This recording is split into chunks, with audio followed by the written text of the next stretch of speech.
Sahabat beriman yang dirahmati Allah, salat adalah ibadah utama, tiang agama, dan jalan komunikasi seorang hamba dengan Allah Subhanahu wa Ta'ala.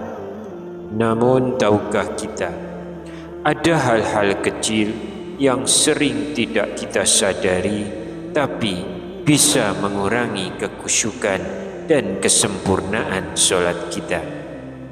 Assalamualaikum warahmatullahi wabarakatuh. Bismillahirrahmanirrahim. Alhamdulillahi rabbil alamin. Wabihi nasta'inu ala umuri dunya waddin. Wassalatu wassalamu ala asrafil mursalin wa ala alihi wa sahbihi ajma'in. Amma ba'd. Semoga Allah Subhanahu wa Ta'ala senantiasa melimpahkan rahmat, kesehatan, keberkahan rezeki, dan kemudahan dalam segala urusan kepada sahabat-sahabat semua yang sedang menyimak kajian ini dimanapun berada. Dan jangan lupa, silahkan tuliskan doa dan hajat sahabat-sahabat semua di kolom komentar. Insya Allah kita doakan bersama, dan semoga Allah Subhanahu wa Ta'ala mengabulkan segala keinginan baik kita. Amin ya Rabbal Alamin. Sahabat beriman yang dirahmati Allah, Allah Subhanahu wa Ta'ala berfirman dalam Al-Quran, sesungguhnya salat itu mencegah dari perbuatan keji dan mungkar. Quran Surat Al-Ankabut ayat 45. Salat bukan hanya ritual gerakan, tapi sebuah ibadah yang menuntut kekhusyukan hati. Rasulullah SAW menegaskan bahwa salat adalah amalan pertama yang akan dihisab, dan ia menjadi pembeda antara iman dan kufur. Namun dalam fikih, selain syarat sah dan rukun salat, juga ada bahasan tentang perkara-perkara makruh. Perkara makruh ini tidak sampai membatalkan salat, tetapi bisa mengurangi nilai dan pahala.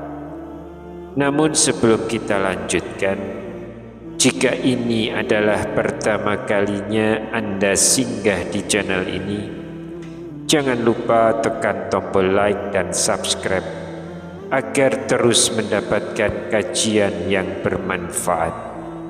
Tuliskan juga doa dan hajat Anda di kolom komentar, karena Rasulullah SAW bersabda, doa seorang muslim kepada saudaranya tanpa sepengetahuannya adalah mustajab.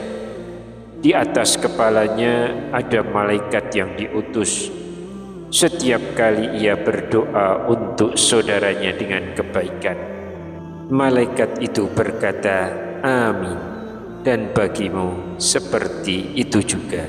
Hadis riwayat Muslim nomor 2733. Bayangkan, doa yang Anda tuliskan akan diaminkan saudara-saudara kita, dan malaikat pun mendoakan hal yang sama untuk Anda. Masya Allah, inilah kesempatan emas untuk memperbanyak doa. Sahabat beriman yang dirahmati Allah, bayangkan kita sedang sholat, berdiri menghadap Allah Subhanahu wa Ta'ala. Di saat itu kita sedang berada dalam momen yang paling mulia, momen seorang hamba berbicara langsung dengan Tuhannya. Namun seringkali ada hal-hal kecil yang tanpa sadar kita lakukan. Hal-hal ini tidak membatalkan sholat, tetapi bisa mengurangi kekhusyukan, bahkan pahala kita berkurang. Ulama menyebutnya sebagai perkara makruh dalam sholat. Mari kita renungkan bersama 5 di antaranya. Yang pertama, menoleh tanpa kebutuhan. Pernahkah Anda sholat lalu tiba-tiba menoleh karena ada gerakan di samping? Itu hal yang sering kita alami. Tapi ternyata Rasulullah SAW sudah memperingatkan. Beliau bersabda, innahu ihtilasun yahtalisuhu syaitan min sholati al-abdi. Itu adalah penipuan yang dilakukan setan terhadap sholat seorang hamba. Hadis riwayat Bukhari. Artinya, ketika kita menoleh tanpa hajat, setan berhasil mencuri sedikit dari kekhusyukan sholat kita. Karena itu, kalaupun harus menoleh, misalnya ada bahaya mendesak, lakukanlah seperlunya. Tapi jika tidak, tetaplah pandangan kita tertuju ke arah kiblat. Yang kedua, mendongakkan kepala ke atas. Ada seseorang ketika sholat suka menengadah ke langit. Rasulullah SAW sangat keras memperingatkan hal ini. Beliau bersabda, hendaklah orang-orang itu berhenti mengangkat pandangan mereka ke langit dalam sholat, atau mata mereka tidak akan dikembalikan kepada mereka, atau penglihatannya akan dicabut. Hadis riwayat Muslim. Karena itu, pandangan kita ketika sholat diarahkan ke tempat sujud. Dengan begitu, hati pun lebih mudah khusyuk. Yang ketiga, meludah ke depan atau ke kanan. Bayangkan, seseorang sholat di masjid, lalu ia meludah ke depan. Itu bukan hanya mengganggu, tapi juga bentuk ketidakadaban kepada Allah.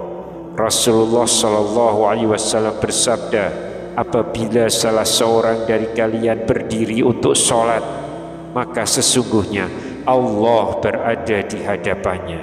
Maka janganlah ia meludah ke arah depan atau ke kanan. Hadis riwayat Bukhari dan Muslim.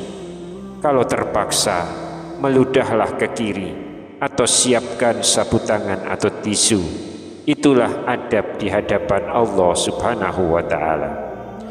Yang keempat, menahan buang hajat atau hadas.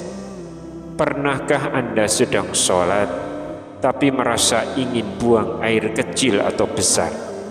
Hati jadi tidak tenang, pikiran terganggu, sholat pun jadi terburu-buru. Rasulullah SAW bersabda, la sholata bi hadratit ta'ami wala wa huwa yudafi'uhul ahbasa. Tidak sempurna sholat ketika makanan sudah dihidangkan, dan tidak sempurna pula sholat orang yang menahan buang hajat. Hadis riwayat Muslim. Maka syariat mengajarkan, dahulukan kebutuhan jasmani. Jika lapar dan makanan sudah tersedia, makanlah secukupnya. Jika ingin buang hajat, selesaikan dulu, baru sholat dengan tenang dan khusyuk. Yang kelima, sholat di kuburan. Bayangkan seseorang sholat menghadap kuburan. Itu bisa menyerupai orang-orang terdahulu yang menjadikan kuburan sebagai tempat ibadah. Karena itu Rasulullah SAW melarangnya. Dari Ibnu Umar radhiyallahu anhu, beliau berkata, Rasulullah SAW melarang sholat di 7 tempat: tempat sampah, tempat penyembelihan hewan, kuburan, jalan umum, kamar mandi, kandang unta, dan di atas Ka'bah. Hadis riwayat Tirmizi. Jadi, meski sholat dengan alas suci di kuburan tetap sah, hukumnya makruh karena bisa membuka celah kepada perbuatan syirik. Sahabat beriman yang dirahmati Allah, 5 perkara makruh ini seolah kecil, tapi sangat mempengaruhi kualitas solat kita. Solat bukan hanya soal sah atau batal, tapi tentang bagaimana kita benar-benar hadir di hadapan Allah Subhanahu wa Ta'ala dengan penuh adab, kekhusyukan, dan ketundukan. Wallahu a'lam bishawab. Demikian yang bisa saya sampaikan pada pertemuan kali ini. Wassalamualaikum warahmatullahi wabarakatuh.